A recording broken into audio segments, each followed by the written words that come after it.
ನಮಸ್ಕಾರ ವೀಕ್ಷಕರೇ, focus puller ಕಾರ್ಯಕ್ರಮಕ್ಕೆ ಸ್ವಾಗತ. ನಾನು ರಕ್ಷಿತಾ ಕರ್ಕೇರ. ಕರ್ನಾಟಕ ಮತ್ತು ತಮಿಳುನಾಡು ನಡುವೆ ದಶಕಗಳಿಂದ ನಡೆದು ಬಂದಿದ್ದಂತಹ ಜಲ ವಿವಾದ ಈಗ ಮತ್ತೊಂದು ಹಂತಕ್ಕೆ ಬಂದು ತಲುಪಿದೆ. ಅದೇ ಮೇಕೆದಾಟು ಯೋಜನೆ.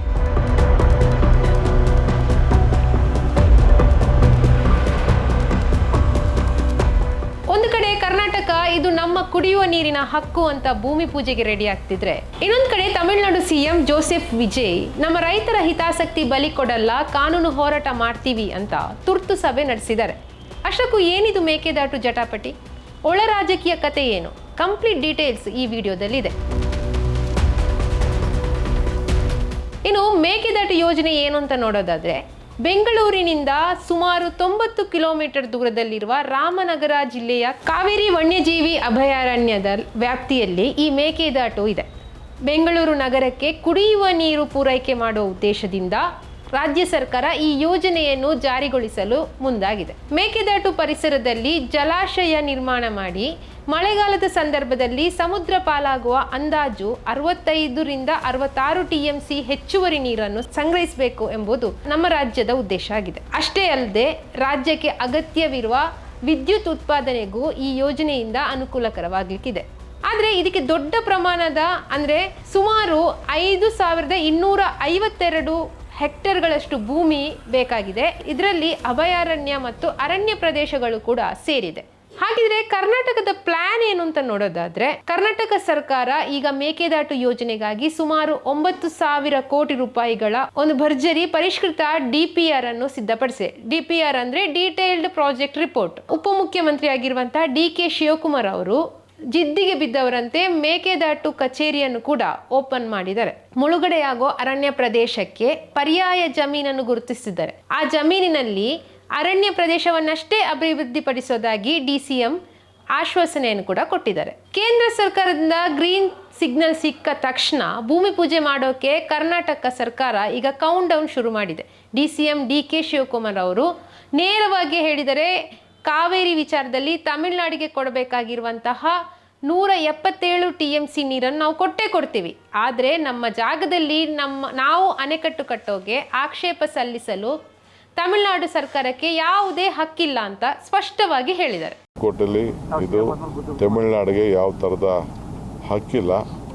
ತಮಿಳುನಾಡು ಏನಿದ್ರು ಕೂಡ CWCಗೆ ಹೋಗಿ CWCC ಅವರು ಇದರ ಬಗ್ಗೆ ಮಾಡಬೇಕು ಅನ್ನೋದು, ಅದನ್ನು ನಮ್ಮ ಕರ್ನಾಟಕ ಸರ್ಕಾರದ ಪರವಾಗಿ ಅವರ ಅರ್ಜಿಯನ್ನು ವಜಾ ಮಾಡಿದ್ದಾರೆ.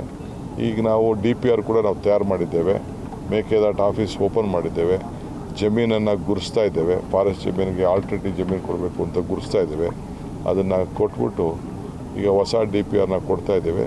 ಸೆಂಟ್ರಲ್ ಗೌರ್ಮೆಂಟ್ ಪರ್ಮಿಷನ್ ಕೊಟ್ಟ ಮೇಲೆ ಅದನ್ನು ಭೂಮಿ ಪೂಜೆಯನ್ನು ಮಾಡ್ತೇವೆ. ಆದರೆ ಕತೆ ಇಲ್ಲಿಗೆ ಮುಗಿಯೋದಿಲ್ಲ. ಕರ್ನಾಟಕದ ಈ ಪ್ಲಾನ್ ಕೇಳಿ ತಮಿಳುನಾಡಿನಲ್ಲಿ ರಾಜ್ಯಕ್ಕೆ ಕಿಚ್ಚು ಹೊತ್ತಿಕೊಂಡಿದೆ.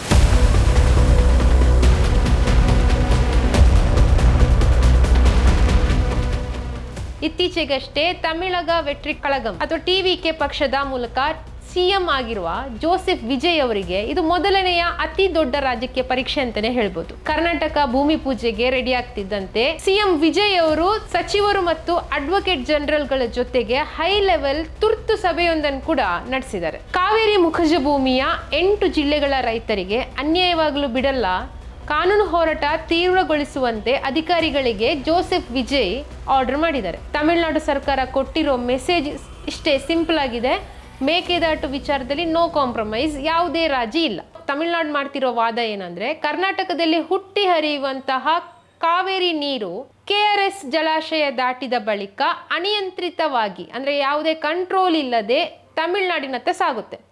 ಕಬಿನಿ, ಶಿಂಷಾ, ಅರ್ಕಾವತಿ, ಸುವರ್ಣವತಿ ಸೇರಿದಂತೆ ಹಲವು ಜಲಮೂಲಗಳು ಇದಕ್ಕೆ ಸೇರ್ಪಡೆಯಾಗುತ್ತೆ.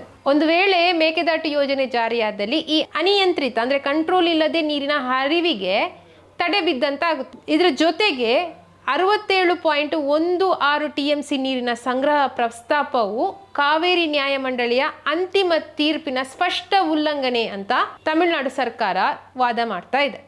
ಆದರೆ ಕರ್ನಾಟಕ ಸರ್ಕಾರ ಇದನ್ನು ನಿರಾಕರಿಸಿದೆ. ಮೇಕೆದಾಟು ಯೋಜನೆ ನಮ್ಮ ರಾಜ್ಯದ ಹಕ್ಕು. ಅಷ್ಟೇ ಅಲ್ಲದೆ ತಮಿಳುನಾಡು ಸರ್ಕಾರಕ್ಕೆ ಕೊಡಬೇಕಾಗಿರುವಂತಹ ನೀರನ್ನು ಕೊಡ್ತೀವಿ, ಆದರೆ ಈ ಯೋಜನೆಗೆ ಅಡ್ಡಿಪಡಿಸುವಂತಹ ಹಕ್ಕು ತಮಿಳುನಾಡು ಸರ್ಕಾರಕ್ಕಿಲ್ಲ ಅಂತ ಸ್ಪಷ್ಟವಾಗಿ ಹೇಳ್ತಾ ಇದೆ. ಮತ್ತೊಂದೆಡೆ ಕರ್ನಾಟಕದಿಂದ ಹರಿದು ಹೋಗುವಂಥ ಕಾವೇರಿ ನೀರನ್ನು ಸ್ವೀಕರಿಸುವಂತಹ ತಮಿಳುನಾಡಿನ ಮೊದಲ ಪ್ರಮುಖ ಜಲಾಶಯ ಮೆಟ್ಟೂರು ಡ್ಯಾಮ್. ತಮಿಳುನಾಡಿನ ಕಾವೇರಿ ಮುಖಜ ಭೂಮಿಯ ಸುಮಾರು 12ಕ್ಕೂ ಹೆಚ್ಚು ಜಿಲ್ಲೆಗಳ ಲಕ್ಷಾಂತರ ಎಕರೆ ಕೃಷಿ ಭೂಮಿ ಹಾಗೂ ಕುಡಿಯುವ ನೀರಿಗೆ ಈ ಜಲಾಶಯವೇ ಜೀವನಾಡಿ ಅಂತಲೇ ಹೇಳ್ಬೋದು. ಕರ್ನಾಟಕ ಸರ್ಕಾರವು ಮೆಟ್ಟೂರು ಜಲಾಶಯಕ್ಕೆ ಕೇವಲ 50 ಕಿಲೋಮೀಟರ್ ದೂರದಲ್ಲಿ ಈ ಮೇಕೆದಾಟು ಯೋಜನೆಯನ್ನು ಜಾರಿಗೆ ತರ್ತಾ ಇದೆ. ಇದು ಕೂಡ ತಮಿಳುನಾಡು ಸರ್ಕಾರಕ್ಕೆ ಇರುವಂಥದ್ದು ಅಥವಾ ತಮಿಳುನಾಡು ರಾಜ್ಯಕ್ಕೆ ಆತಂಕ ತಂದಿದೆ. ಮೇಕೆದಾಟು ವಿಚಾರವಾಗಿ ಇವತ್ತು ಮಹತ್ವದ ಬೆಳವಣಿಗೆ ಒಂದು ನಡೆದಿದೆ. ಸುಪ್ರೀಂ ಕೋರ್ಟು ಮರುಪರಿಶೀಲನಾ ಅರ್ಜಿಯನ್ನು ತಿರಸ್ಕರಿಸಿದೆ.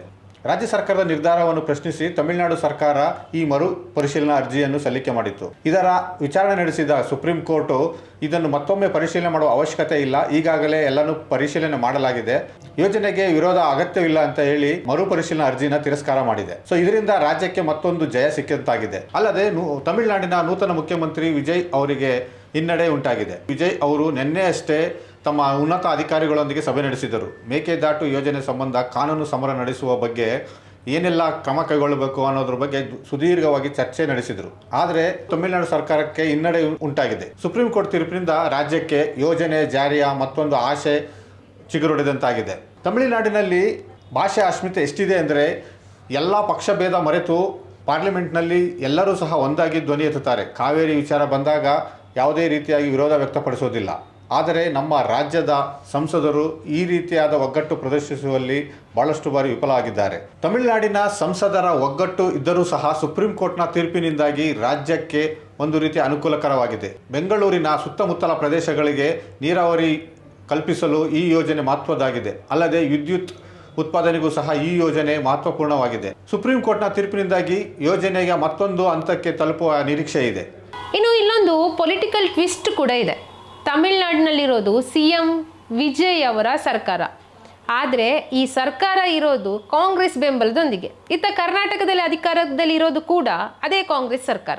ಹೀಗಾಗಿ ವಿಜಯ್ ಸರ್ಕಾರಕ್ಕೆ ಬೆಂಬಲ ನೀಡಿರುವ ಕಾಂಗ್ರೆಸ್ ಶಾಸಕರು ತಮ್ಮ ನಾಡಿನ ಅಸ್ಮಿತೆಯ ಪರವಾಗಿ ನಿಲ್ತಾರೋ ಅಥವಾ ಪಕ್ಷದ ಪರವಾಗಿ ಧ್ವನಿ ಎತ್ತುತ್ತಾರೋ ಎಂಬುದು ಈಗ ಕುತೂಹಲಕ್ಕೆ ಮೂಡಿರುವಂತಹ ವಿಚಾರ. ಇದೇ ಪಾಯಿಂಟ್ ಇಟ್ಕೊಂಡು ತಮಿಳುನಾಡಿನ DMK ನಾಯಕನಾಗಿರುವಂತಹ KN ನೆಹರು ಅವರು ಕೂಡ ಕರ್ನಾಟಕದ ನಾಯಕರಿಗೆ ಅಹಂಕಾರ ಜಾಸ್ತಿಯಾಗಿದೆ, ತಮಿಳುನಾಡಿನಲ್ಲಿ ಕಾಂಗ್ರೆಸ್ ಬೆಂಬಲಿತ ಸರ್ಕಾರ ಇರೋದ್ರಿಂದ ಯಾರು ವಿರೋಧಿಸಲ್ಲ ಅಂತ DKಶಿ ಅಂದ್ಕೊಂಡಿದ್ದಾರೆ ಅಂತ ಕಿಡಿಕಾರಿದ್ರು.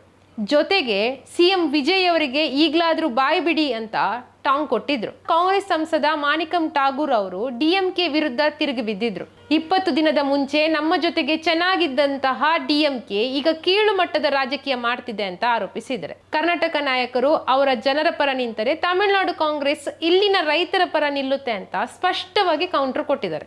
ಅಂದ್ರೆ ಕಾವೇರಿ ನೀರಿನ ಮುಂದೆ ದೆಹಲಿ ದೋಸ್ತಿಯೂ ಇಲ್ಲಿಲ್ಲ, ರಾಜಕೀಯ ಮೈತ್ರಿಯೂ ಕೂಡ ಇಲ್ಲಿಲ್ಲ ಅನ್ನೋದು ಸ್ಪಷ್ಟವಾಗ್ತಿದೆ. ಒಟ್ನಲ್ಲಿ ಈ ವಿವಾದ ಸದ್ಯಕ್ಕೆ ಮುಗಿಯುವ ಲಕ್ಷಣ ಅಂತೂ ಕಾಣಿಸ್ತಿಲ್ಲ. ಕೇಂದ್ರ ಜಲ ಆಯೋಗ ಅಂದ್ರೆ CWC ಈಗ ಈ ಬಿಕ್ಕಟ್ಟನ್ನು ಹೇಗೆ ಬಗೆಹರಿಸುತ್ತೆ ಅನ್ನೋದನ್ನು ಕಾದು ನೋಡಬೇಕಾಗಿದೆ. ಸ್ನೇಹಿತರೆ, ನಿಮ್ಮ ಪ್ರಕಾರ ಮೇಕೆದಾಟು ಯೋಜನೆ ಕುರಿತು ಕರ್ನಾಟಕದ ನಿಲುವು ಸರಿಯಾಗಿದೆಯಾ ಅಥವಾ ತಮಿಳುನಾಡು ಸರ್ಕಾರ ಮಾಡ್ತಿರುವ ವಿರೋಧದಲ್ಲಿ ಏನಾದರೂ ನ್ಯಾಯ ಇದೆಯಾ?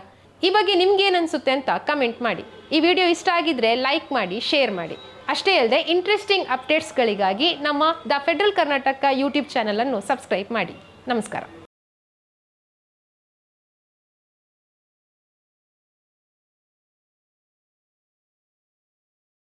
ಹೆಚ್ಚಿನ ಸುದ್ದಿ ಅಪ್ಡೇಟ್ಗೆ ಈಗಲೇ the federal Karnataka YouTube page ಅನ್ನು ಸಬ್ಸ್ಕ್ರೈಬ್ ಮಾಡಿ.